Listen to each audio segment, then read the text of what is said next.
Welcome to Friday Friends, RI Elder Info's weekly look at the organizations and individuals providing resources for Rhode Island seniors, caregivers, and professionals.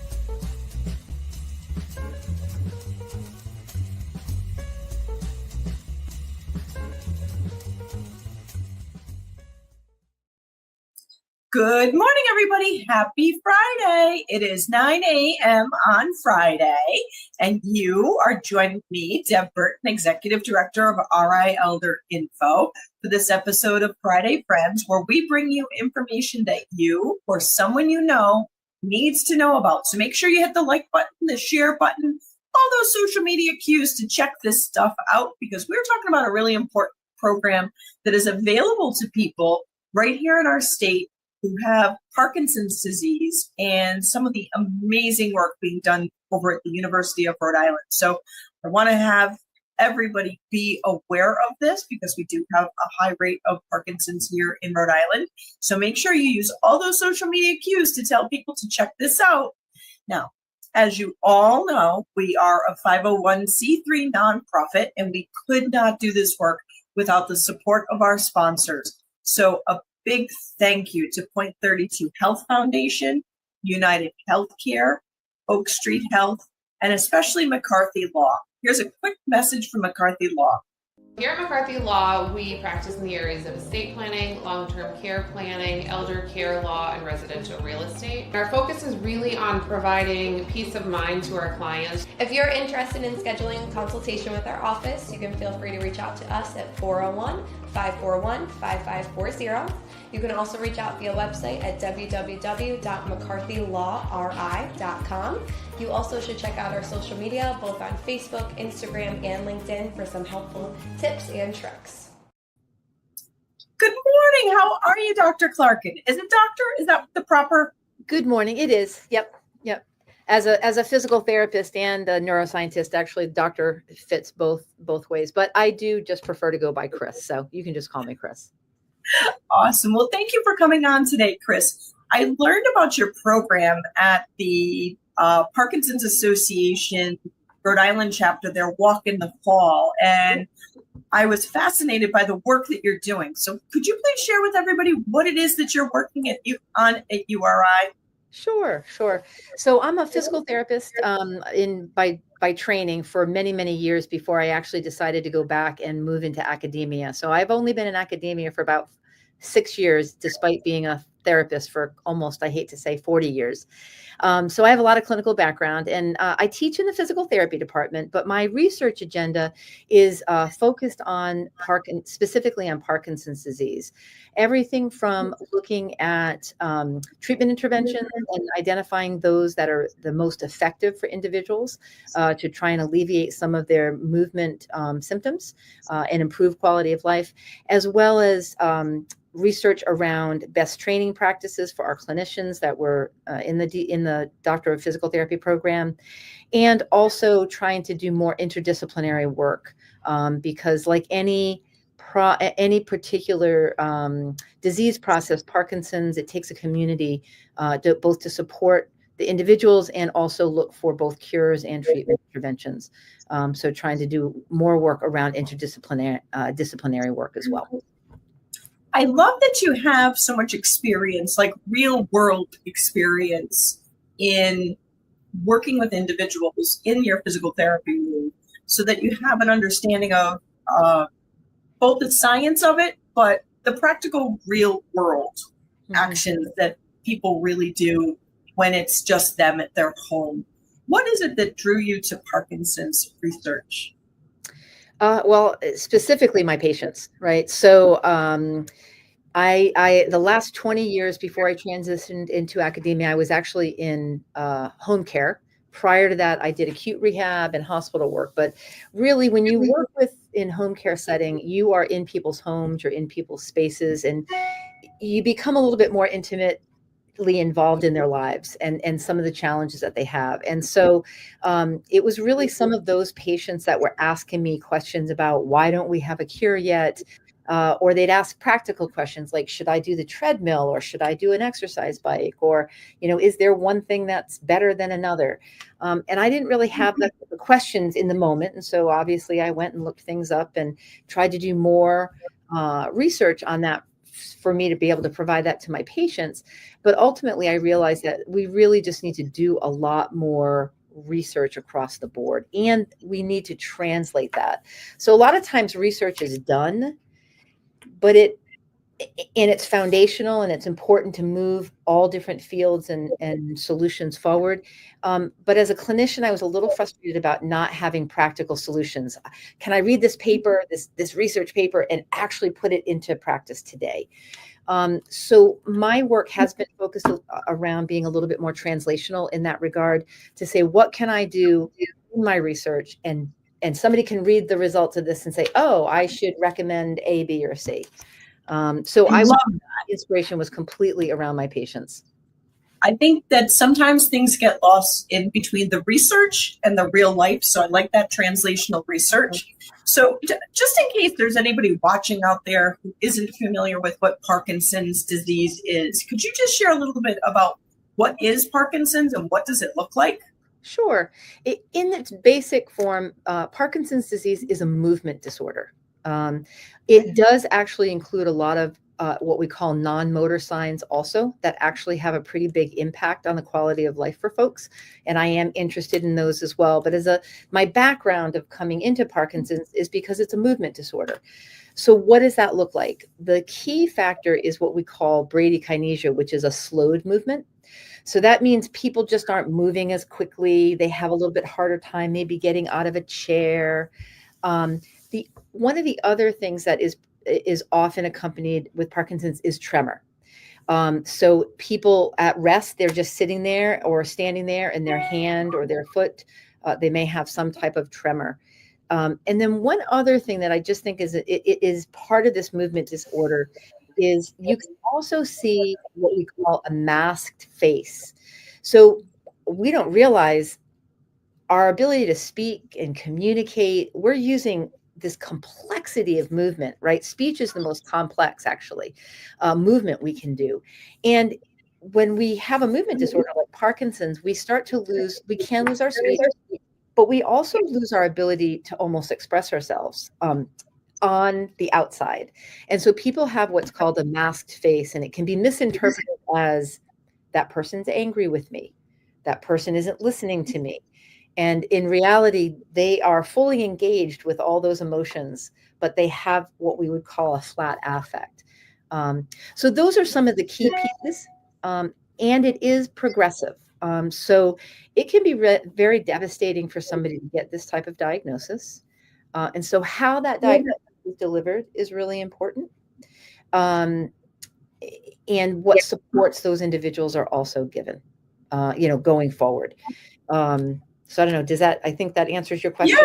Yeah, you mentioned something as one of the early signs of Parkinson's that I don't think a lot of people think of. We think very often of Michael J. Fox, where there's very big movements, but you had mentioned that some of it is actually a slowing down. And I don't know that a lot of folks realize that can be a sign of Parkinson's disease versus just a function of aging. Correct. And that's always the challenge for all of us, right? And unfortunately, aging is it's the highest risk factor for a lot of different disease processes, Parkinson's, Alzheimer's disease, and so, sometimes I say to my patients or my students, I'm like, I hope I have the opportunity. In other words, I hope I continue to age, right? And there are a lot of things that we can do that can mitigate both the symptoms and even before we have a diagnosis. So, folks that might be listening that don't have Parkinson's specifically, the advice is the same for all of us, really, in the end, in terms of healthy habits, exercise, moving.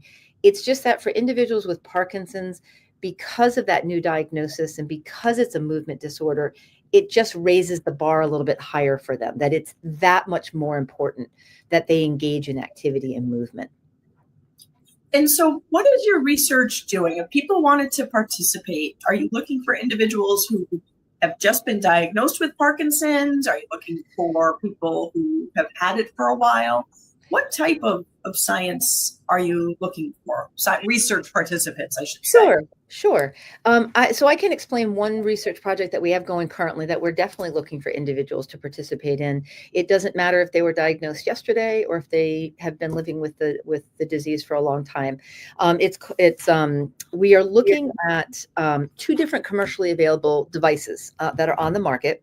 One is called a TheraCycle. It's a motorized seated bicycle, and it actually assists the person to pedal.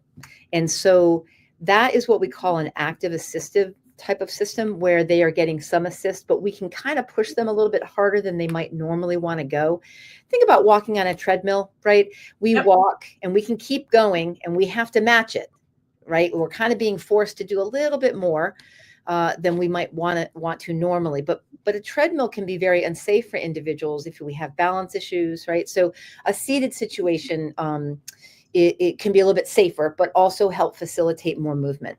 The other device that we're looking at is called New Step, and it's a seated elliptical bike. So you're kind of having a pushing back and forth with your feet and a pulling back and forth with your arms.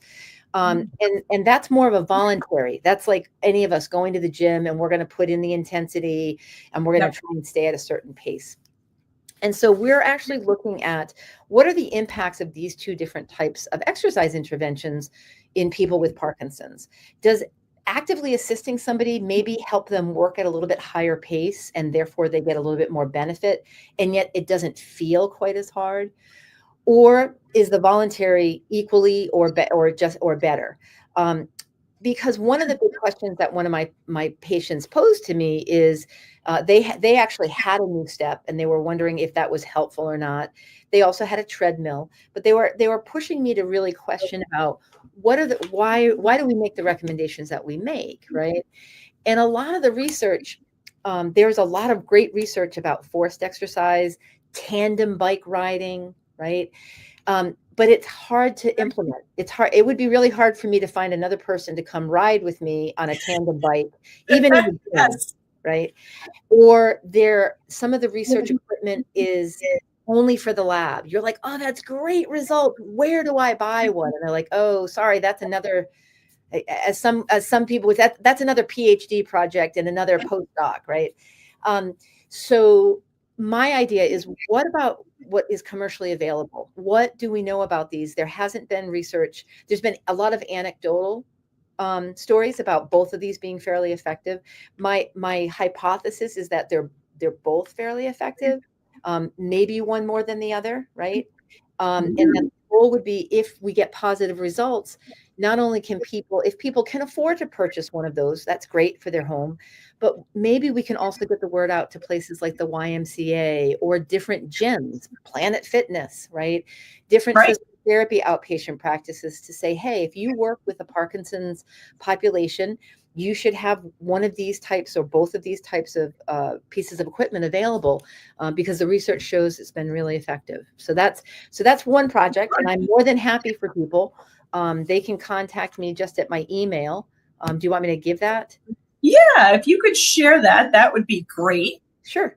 So it's just Chris Clarkin, ChrisClarkin, so my name, at uri.edu. And you could also just go to the URI Physical Therapy Department website, and you could also find me there. But yes, we're enrolling participants now. We're looking to hopefully get about 20. We've got about 4 in so far. And the study, basically the individuals will participate on both. They'll have a chance to work with both devices. They have a little break in between, so we'll get a sense of how they're doing on both. I love that the research is driven by regular people asking you a question of, does this work? Absolutely. I love that. Absolutely. Because there's a lot that can be done in controlled settings. And we definitely want evidence-based research, absolutely. But then when it comes out to the real world, am I safe to walk on the treadmill? Should I take that bike and ride? I've seen some really amazing videos of individuals with Parkinson's riding a bike. And I know that there's pedaling for Parkinson's and rock steady boxing for Parkinson's and the Big and Loud programs. Yep. And those are all amazing. But then when that person goes home, how can they continue it and be able to at least stave off the disease for as long as possible? Right. Yeah. If somebody thinks that they are noticing themselves or their loved ones slowing down, or maybe they're noticing a tremor, should they contact their general physician? Should they call a neurologist? Who should they reach out to get tested for Parkinson's? Yeah, so I think the first person I think we should always reach out to is our primary care doctor, right? Because hopefully he or she is managing our overall care, and hopefully that individual is receptive, right? If they dismiss it, then I would just ask for a referral to a neurologist and go see a neurologist. Because tremor in and of itself, there are some things that are called, there's something called an essential tremor. Has nothing to do with Parkinson's. If you think of, I'm going to really date myself here. If you think of Katharine Hepburn, later in life, she had a little bit of a wavery voice and she had an essential tremor. It's not progressive. It just is what it is. And, it's not Parkinson's. So it is really important to not self-diagnose, right? But normally you go see a neurologist.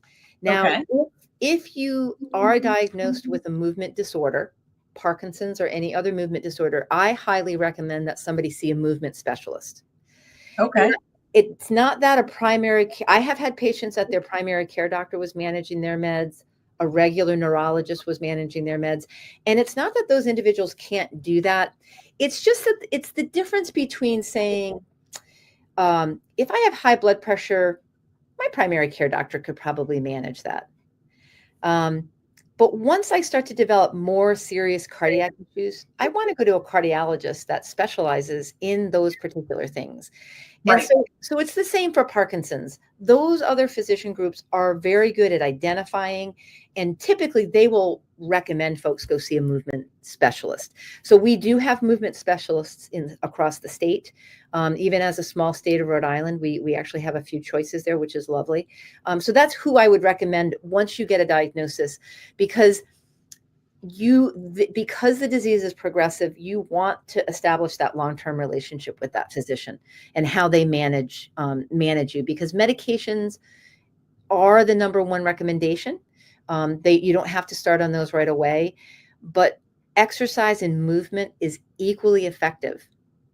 Neither medications do not mitigate or necessarily stop the disease at all. They manage the symptoms. Exercise, recent research and studies do show that there is a propensity that we are potentially slowing down the progression of the disease. So we want both, right? I want all the tools in the toolbox available. Absolutely. For me. And the thing is, medications are very effective and they definitely can improve quality of life. There are some surgeries that can be done as well. The challenge with Parkinson's is that there actually is no definitive test. You can't yet. They're working on it. And there are some tests that will do to confirm a diagnosis, but it does remain largely a clinical diagnosis. This can be hard for some patients because they'll get the diagnosis. They may be sent for something called a DAT scan, it's a dopamine receptor scan. It's like a PET scan that they can figure out how much of the neurotransmitter that's involved in the disease is getting picked up. It can confirm or identify a different issue. So that can be helpful. But understanding that it's a clinical diagnosis and the physician will often treat based on medications, and basically see how you respond. Is it better or worse? So that's good.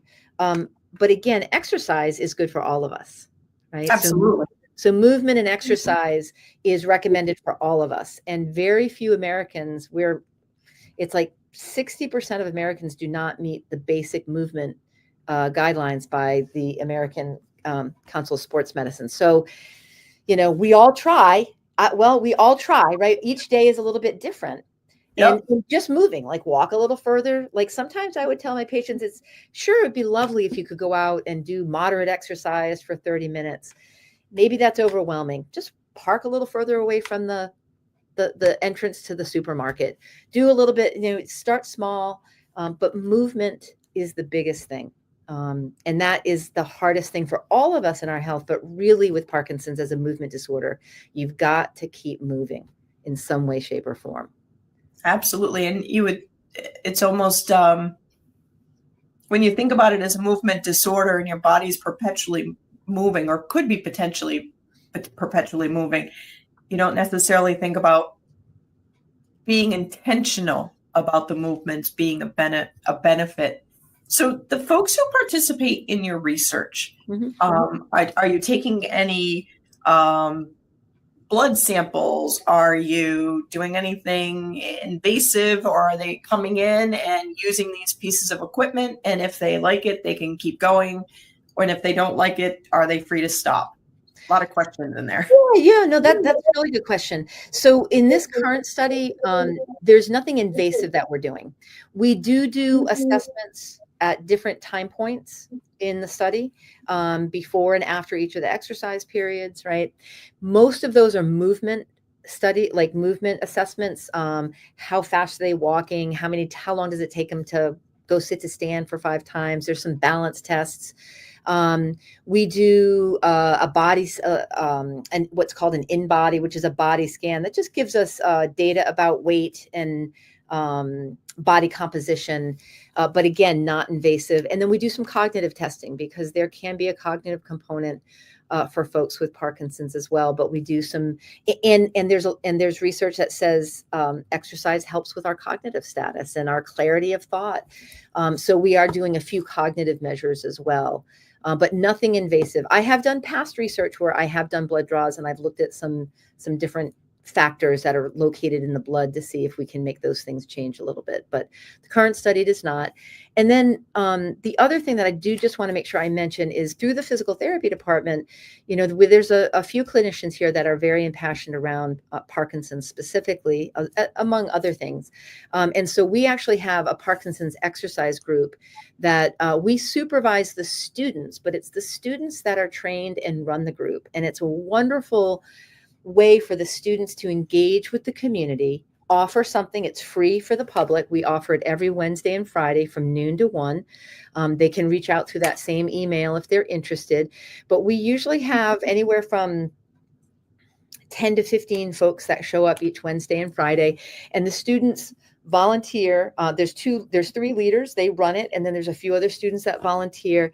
And I really, the thing that I really like about it is it's a relationship with the community. So it's not that the students are just kind of practicing or, and honing their skills. They are doing that, but the community members are really educating them about what Parkinson's looks like and how folks with Parkinson's can be pushed.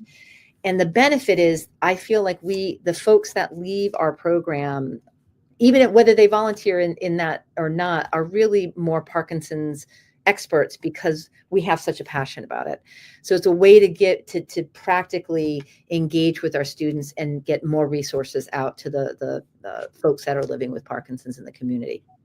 And for that program, 2 questions come to mind. Yeah. Is there parking nearby the door so that people don't have to walk across, the URI campus to get to those programs? And is there a cost involved to participate in your Wednesday, Friday programs? Great question. So first is it's free. Absolutely free. And the best part is we are actually located in Independence Square, which is on Lower Campus, which is right next to the Boss Arena and the tennis courts, if anybody knows the area. And we have a huge parking lot with free parking in back. So it is a fairly short walk into the back door in order to access the group, which is, I think it's a very valid point around access, right? We can have great programs, but if it's a struggle for folks to get here, it definitely makes it more difficult. Absolutely. Doctor, I know I said I would only keep you, for 10 or 15 minutes and you've stayed longer, but this has been a great conversation. I've learned a lot, and I appreciate that. And I appreciate you staying longer for me. Yeah, absolutely. Well, I really appreciate the opportunity to talk talk to you about Parkinson's and the importance of exercise, and also just getting the word out to the community that we're here, and we would love to hear from folks. Absolutely. Thank you. You're welcome. Thank you. Everybody, Parkinson's is a disease that will continue to progress.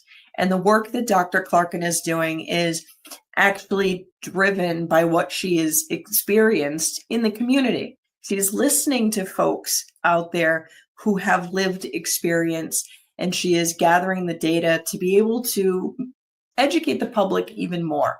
So if you or someone you know is impacted by Parkinson's, please consider reaching out to participate in her research, as well as take advantage of the free programs available on Wednesday and Friday with the students, because everything that we can do to improve our health and maintain our health is something that will benefit us greatly as we age, because we all want to age as independently as possible. And this is one of those opportunities where you can do that. So make sure you hit the like button, the share button, all those social media bells and whistles to make sure everybody who is impacted by this disease gets the information that they need. So I look forward to seeing you all again next week. In the meantime, be well and be kind. If you liked this video, please follow us on social media and subscribe on YouTube. For more information, visit rielderinfo.com or call 401-585-0509. If you have any questions, email deb@rielderinfo.com.